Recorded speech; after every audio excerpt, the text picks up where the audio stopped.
Hello students. स्वागत है आप सभी का वोल्केनो आईएएस के इस प्लेटफॉर्म पे। स्टूडेंट्स, अगर हम बात करें इस लेक्चर के बारे में तो हम डिस्कस करेंगे कि जो मेडिवल इंडिया का जो समय है उस समय में जो रिलीजियस मूवमेंट्स हैं, जो भक्ति और सूफी मूवमेंट हैं, वो किस तरीके से स्टार्ट होते हैं, कौन कौन उनके मेन लीडर्स हैं जिनके द्वारा इन मूवमेंट्स को लीड किया गया, कौन से ऐसे डिफरेंट सेक्ट्स हैं जो उनके द्वारा इस्टेब्लिश किए गए, और कौन सी वो किताबें हैं उन पर्सनैलिटीज़ से रिलेटेड, उनके कौन कौन ऐसे जो शिष्य हुआ करते थे, स्टूडेंट्स हुआ करते थे, उन सभी के बारे में हम बात करेंगे इस लेक्चर के अंदर। स्टूडेंट्स, अगर हम बात करें मेडिवल इंडिया के अंदर तो इंडिया के अंदर जो सूफी मूवमेंट है और भक्ति मूवमेंट है उनकी ग्रोथ आपको देखने के लिए मिलती है। ये अपने पीक पर ये जो भक्ति और सूफी मूवमेंट है वो इंडिया के अंदर इमर्ज होते हैं। पैरेलल ये दोनों एक दूसरे के चलते हैं, बट इनकी अगर हम पीक की बात करें तो भक्ति और सूफी मूवमेंट का जो पीक है वो आपको 15 से लेकर जो 16 सेंचुरी का जो समय है उस समय में इनका जो पीक है वो आपको देखने के लिए मिलता है। अगर हम भक्ति मूवमेंट के ओरिजिन की बात करें तो भक्ति मूवमेंट का जो ओरिजिन है, जो उपनिषद हैं, जो भागवत गीता है, भागवत पुराण है, उनसे इनका जो ओरिजिनेशन है भक्ति मूवमेंट का आपको देखने के लिए मिलता है। सूफीज़म की अगर हम बात करें तो सूफीज़म इंडिया के अंदर जैसे ही दिल्ली सल्तनत का इस्टेब्लिशमेंट होता है उसी के साथ जो सूफी सेंट्स हैं वो इंडिया के अंदर आते हैं, और काफ़ी सारे ऐसे सेंट्स हैं जो इंडिया के अंदर ही सेटल डाउन होते हैं। तो 12th सेंचुरी के आसपास का जो समय है वो आपको जो सूफी मूवमेंट है उनका समय आपको इंडिया के अंदर देखने के लिए मिलेगा कि 12th सेंचुरी के आसपास के समय में जो सूफीज़म से रिलेटेड जो सेंट हैं वो इंडिया के अंदर आएंगे। इसी के अंदर शेख मोइनुद्दीन चिश्ती हैं जिन्होंने अजमेर के अंदर अपना जो चिश्ती जो उनका सेक्ट हुआ करता था, चिश्ती जो ऑर्डर हुआ करता था उसको इस्टेब्लिश किया गया। अजमेर स्टूडेंट्स वही जगह है जहाँ पे पृथ्वीराज चौहान हैं वो रूल किया करते थे, और उन्हीं पृथ्वीराज चौहान को डिफीट करते हैं मोहम्मद गोरी के द्वारा सेकंड बैटल ऑफ तराइन के अंदर 1192 के समय। और उसके बाद में इंडिया के अंदर जो तुर्किश रूल है, जो दिल्ली सल्तनत है, उसका एक इनिशियल फेज है वो स्टार्ट होता है। जैसे आप देखिए 1206 के अंदर जो मोहम्मद गोरी हैं उनकी डेथ के बाद में उन्हीं के जो स्लेव हैं वो पावर के ऊपर आएंगे। यहाँ पे हम भक्ति मूवमेंट्स की अगर हम बात करें तो इंडिया के अंदर जो भक्ति मूवमेंट का जो ओरिजिन है वो आपको आप देखिए कि गीता पुराण और जो उपनिषद का जो समय है उस समय से देखने के लिए मिलता है। फिर 7th सेंचुरी के समय सदर्न इंडिया के अंदर जो अलवार्स हैं, जो वैष्णव हैं, विष्णु भगवान को जो माना करते थे, नैनार्स हैं जो शिव के जो भक्त हुआ करते थे, उनके द्वारा जो भक्ति मूवमेंट है वो कैरी आउट किया गया। रामानंदा नाम के एक पर्सन हैं जिनके द्वारा सदर्न इंडिया का जो भक्ति मूवमेंट है उस सदर्न इंडिया के भक्ति मूवमेंट को नॉर्दर्न इंडिया के अंदर लेके आए रामानंदा नाम के जो पर्सन हैं उनके द्वारा। तो Ramananda act as a bridge between the southern India bhakti movement to the northern India bhakti movement के एक ब्रिज के रूप में काम करते हैं। वहीं आपको भक्ति मूवमेंट के अंदर में दो इम्पोर्टेंट स्कूल्स हैं वो आपको देखने के लिए मिलती हैं। एक उसके अंदर सगुण स्कूल है, एक निर्गुण स्कूल है। तो दो डिफरेंट स्कूल्स हैं वो आपको वहाँ पे देखने के लिए मिलती हैं। यहाँ पे ये जो डिफरेंट डिफरेंट स्कूल्स हैं या डिफरेंट डिफरेंट जो ऑब्जेक्टिव्स हैं भक्ति मूवमेंट के, तो यहाँ पे आपको जो मूवमेंट्स के जो ऑब्जेक्टिव हैं वो देखने के लिए मिलेंगी। एक जो भक्ति मूवमेंट है उनका ऑब्जेक्टिव ये हुआ करता था कि भक्ति मूवमेंट के थ्रू यहाँ पे जो रिफॉर्म है वो करना है, सोसाइटी के अंदर रिफॉर्म है उसको इस्टेब्लिश करना है। सेकंड, यहाँ पे मूवमेंट का ऑब्जेक्टिव ये हुआ करता था कि जो फ्रेंडली रिलेशंस हैं, जो यूनिटी है उसको इस्टेब्लिश करना है।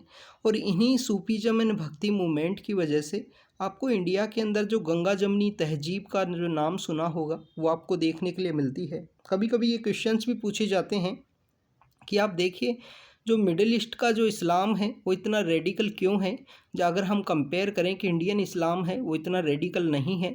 जैसे कि आईएस का जो समय था उस समय में ये क्वेश्चंस रेज होते थे कि इंडिया के अंदर इस तरीके के रेडिकल जो मूवमेंट्स हैं वो क्यों नहीं देखे, क्यों नहीं हो सकते। उसके बिहाइंड का रीज़न यही है कि इंडिया में के अंदर जो सूफीज़म है, सूफीज़म की वजह से जो यहाँ पे यूनिटी का एक जो कॉन्सेप्ट है, जो हिंदू मुस्लिम यूनिटी को ये प्रमोट किया करते थे भक्ति एंड सूफी मूवमेंट के द्वारा, तो वो आपको देखने के लिए मिलेगा। क्योंकि आप देखें कि ये भक्ति मूवमेंट के या सूफी मूवमेंट्स के जो लीडर्स हैं, उनके एक दूसरे जो कम्युनिटी के एक दूसरे जो सेक्ट के जो लीडर्स हैं, वो भी उनसे एसोसिएटेड आपको देखने के लिए मिलेंगे। तो अगर हम भक्ति मूवमेंट के लीडर्स के बारे में बात करें कि भक्ति मूवमेंट से रिलेटेड कौन कौन इम्पोर्टेंट पर्सनैलिटी हुआ करते थे, तो स्टूडेंट्स रामानंदा हैं। रामानंदा भक्ति मूवमेंट के फाउंडर हैं नॉर्दर्न इंडिया के अंदर में। रामानंदा नॉर्दर्न इंडिया के अंदर भक्ति मूवमेंट के फाउंडर हैं। इनके द्वारा नॉर्दर्न इंडिया में जो रामानुजा हैं, उनकी टीचिंग से ये इन्फ्लुएंस हुआ करते थे। इलाहाबाद के अंदर ये रहा करते थे। रामानुजा की जो टीचिंग है उससे इन्फ्लुएंस हुआ करते थे। काफ़ी सारा समय इनके द्वारा बनारस के अंदर बिताया गया है। हिंदी को ये प्रीच किया करते थे। लैंग्वेज के अंदर जो लैंग्वेज ऑफ मासेस हुआ करती थी, उसके थ्रू इनके द्वारा लोगों को जो राम और सीता की जो बातें हैं, जो वर्शिप है, उसको इनके द्वारा प्रीच किया गया। रामानुजा से इन्फ्लुएंस होने के साथ ही इनके जो डेसिपल्स हैं, इनके जो शिष्य हैं, वो आपको रैदास हैं, कबीर हैं। रैदास एंड कबीर आप देखिए कि काफ़ी इम्पोर्टेंट पर्सनैलिटीज़ हैं। रैदास हैं, कबीर हैं, जिसके अंदर आपको एक धाना का नाम का एक किसान है, वो भी आपको देखने के लिए मिलता है। सेना की अगर हम बात करें कि सेना नाम का जो पर्सन है वो एक बार्बर हुआ करता था। उनके द्वारा बाल काटने का जो काम है वो किया जाता था। पीपा नाम के जो पर्सन है वो यहाँ पे राजपूत हैं। तो इस तरीके के आप देखिए कि हर एक सेक्ट एंड कम्युनिटी से रिलेटेड जो लोग हैं वो आपको देखने के लिए मिलेंगे रामानंदा के जो डेसिपल्स हैं उनके अंदर में। इनकी रामानंदा की अगर हम टीचिंग की बात करें तो इनकी टीचिंग आपको दो स्कूल हैं वो आपको देखने के लिए मिलती हैं, जिसके अंदर एक तो यहाँ पे इनकी स्कूल्स के अंदर में जो भक्तमाला के जो टीचर हैं नाबादास नाम के जो पर्सन हैं, जो जिनके द्वारा भक्तमाला है उसके ये ऑथर हैं। इसके अलावा रामचरितमानस के जो ऑथर हैं, रामचरितमानस के जो ऑथर हैं तुलसीदास, वो आपको देखने के लिए मिलेंगे। स्टूडेंट्स, ये रामचरितमानस है। तो ये एक स्कूल के यहाँ पे फाउंडर हैं, उसी स्कूल से जुड़े हुए हैं। रामानंदा की जो टीचिंग्स हैं उनसे रिगार्डिंग में ये ऑर्थोडॉक्स स्कूल है। अगर हम लिबरल स्कूल के बारे में बात करें तो लिबरल स्कूल से जुड़े हुए जो लोग थे वो कबीर दास हैं। बाद में नानक जी भी इनसे जुड़ते हैं। बाद का जो समय आता है जब उनका, तो उस समय में वो भी इसी स्कूल से जुड़े हुए हैं। तो ये रामानंदा के रिगार्डिंग की जो इम्पोर्टेंट इन्फॉर्मेशन है उसको हमने डिस्कस किया। नेक्स्ट अगर हम बात करें कबीर के बारे में, तो कबीर की जो किताब हैं या कबीर के दोहे हैं जिनके थ्रू उनकी जो टीचिंग है वो आपको देखने के लिए मिलती है।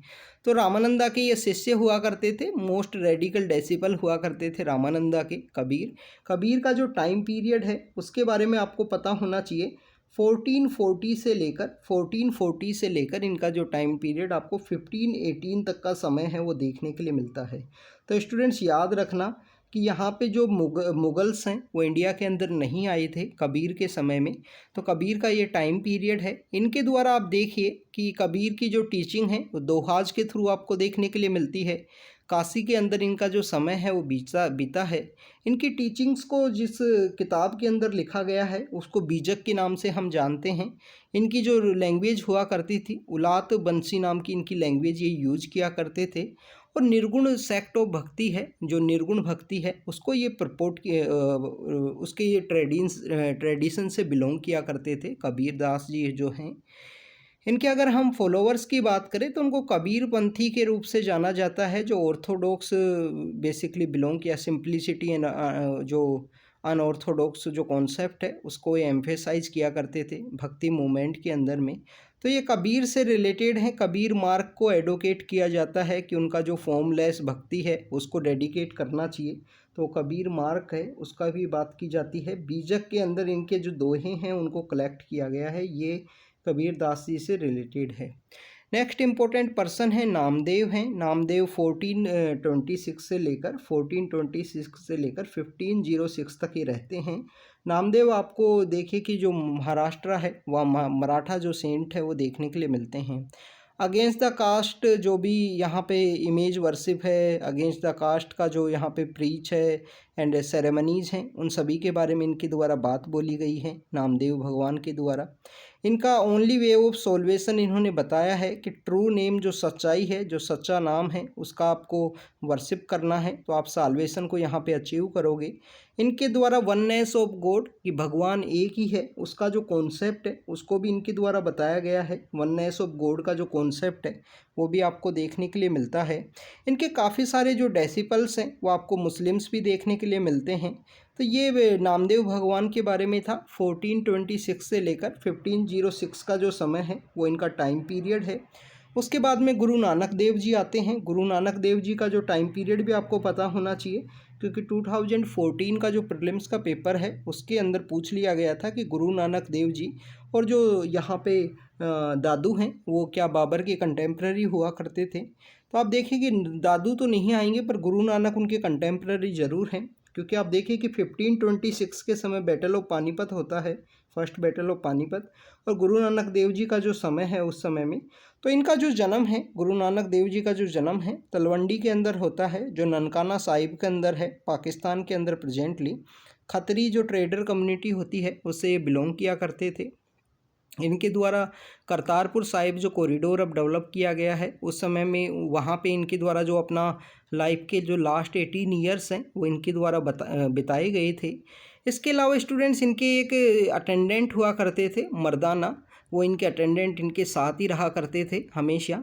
इनके द्वारा थ्रू आउट द जो कंट्री है, जो सभी कंट्रीज़ हैं उनका विजिट किया गया। अकाल पुरुष हैं, मर्दाना हैं और आदि ग्रंथ है इनके द्वारा लिखा गया है। अकाल पुरुष की इनके द्वारा बात की गई है, प्योरिटी ऑफ कैरेक्टर की इनके द्वारा बात की गई है, वननेस ऑफ गॉड को इनके द्वारा भी प्रमोट किया गया। श्रीलंका है, साउथ एंड जो मक्का का जो रीजन है, मक्का एंड मदीना, वहाँ पे ये विजिट करते हैं। ऑल ओवर इंडिया इनके द्वारा टूर किया गया था। इनका अकॉम्पनीमेंट की अगर हम बात करें तो रबाब हैं। इसके अलावा आपको काफ़ी सारे जो म्यूजिकल इंस्ट्रूमेंट्स हैं वो आपको देखने के लिए मिलते हैं, म्यूजिकल इंस्ट्रूमेंट इनके साथ में। तो ये जो हमारे गुरु नानक देव जी हैं उनसे रिलेटेड है। नेक्स्ट अगर हम बात करें स्टूडेंट्स, नेक्स्ट है वल्लभाचार्य जी। वल्लभाचार्य 1479 के समय से लेकर 1531 का जो समय है उस समय से रिलेटेड हैं। वल्लभाचार्य ब्राह्मण कम्युनिटी से बिलोंग करते थे बनारस के अंदर में। ये वो लोग हैं जिनके द्वारा जो लॉर्ड कृष्णा जो हैं उसको, उनकी जो भक्ति है उनको प्रमोट किया गया है। ये कृष्ण देव राय जो हैं, जो कृष्ण देव राय हुआ करते थे विजयनगर एम्पायर के, तो उनके समय में भी उनके कोर्ट के अंदर भी इनके द्वारा कुछ समय है वो बिताया गया था। ये आत्मा और परमात्मा के बीच में कोई भी डिफरेंस नहीं है उसकी ये बात किया करते थे। और अल्टीमेट जो साल्वेशन है वो आप यहाँ पे भक्ति के थ्रू ही जो आत्मा और परमात्मा का जो मिलन है वो आप करवा सकते हो। ये इनके द्वारा इनकी टीचिंग्स हमको सिखाती है।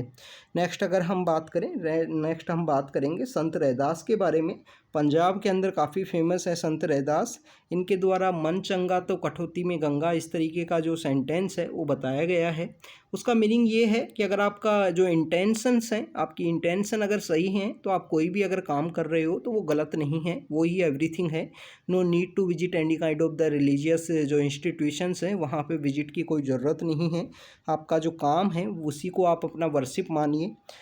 तो संत रैदास की अगर हम बात करें, डेसिपल ऑफ रामानंदा हैं। जो रामानंदा हुआ करते थे, जो सदर्न इंडिया से नदर्न इंडिया में जो भक्ति मूवमेंट है उसको लेके आए हैं, तो उनके डेसिपल हैं। इनके द्वारा जो रैदास पंथ है वो स्टार्ट किया गया। रानी झाली हैं जो चित्तौड़ की रानी हुआ करती थी, वो इनकी डेसिपल बनती हैं। इनकी जो शिक्षा है उसको वो ग्रहण करती हैं। और इनका जो जिक्र है वो आपको गुरु ग्रंथ साहिब के अंदर भी देखने के लिए मिलता है संत रैदास का। तो स्टूडेंट्स ये संत रैदास के बारे में था। अब हम चैतन्य महाप्रभु की बात करेंगे। 1486 से लेकर 1533 का इनका समय है। स्टूडेंट्स ये टाइम पीरियड को एक बार ज़रूर से देख लेना आप, क्योंकि आपको टाइम पीरियड अगर अच्छे से याद होगा ना तो हो सकता है कि कोई क्वेश्चन हो जो क्रोनोलॉजी बेस पूछ लिया जाए तो आपको पता होना चाहिए। तो यहाँ पे चैतन्य महाप्रभु के बारे में अगर हम बात करें, 1486 से लेकर 1533 तक है। इनका ओरिजिनेट जो है वो वैश्वंबर मिश्रा इनका नाम हुआ करता था, गौरांग मिश्रा के नाम से भी जानते हैं। जो बंगाल का जो रीजन है उस रीजन के अंदर ये बिलोंग किया करते थे और मॉडर्न जो वैष्णव सेक्ट है उसके ये फाउंडर हैं। मॉडर्न जो वैष्णव सेक्ट है उसके ये फाउंडर हैं, जिनको कि बंगाल के रीजन में वैष्णव धर्म या गौड़िया वैष्णव धर्म के रूप से भी जानते हैं। ईश्वरपुरी के ये गुरु हैं। इनके जो गुरु हैं जो ईश्वरपुरी हुआ करते थे, जो चैतन्य महाप्रभु हैं उनके। चैतन्य महाप्रभु की जो बायोग्राफी है चैतन्य चरितमाला के नाम से फेमस है। चैतन्य महाप्रभु की जो बायोग्राफी है चैतन्य चरितमाला है, और ये लिखी गई है कृष्णा कविराज के द्वारा। जो कृष्णा कविराज हैं उनके द्वारा इनकी जो बायोग्राफी है वो लिखी गई है। चैतन्य महाप्रभु की अगर हम फिलॉसफी के बारे में बात करें तो चैतन्य जो बेड़ा बेड़ा है उसके बारे में ये बात करते थे कि world is not a illusion, ये रियल है, और यहाँ पे ही जो कृष्ण हैं वो रियल पावर हैं, कृष्ण एंड राधा हैं जो रियल पावर हैं। तो आप देखें कृष्ण एंड राधा को प्रमोट करते हैं, मीन्स द जो वैष्णव सेक्ट से रिलेटेड हैं ये लोग, जो चैतन्य महाप्रभु हैं।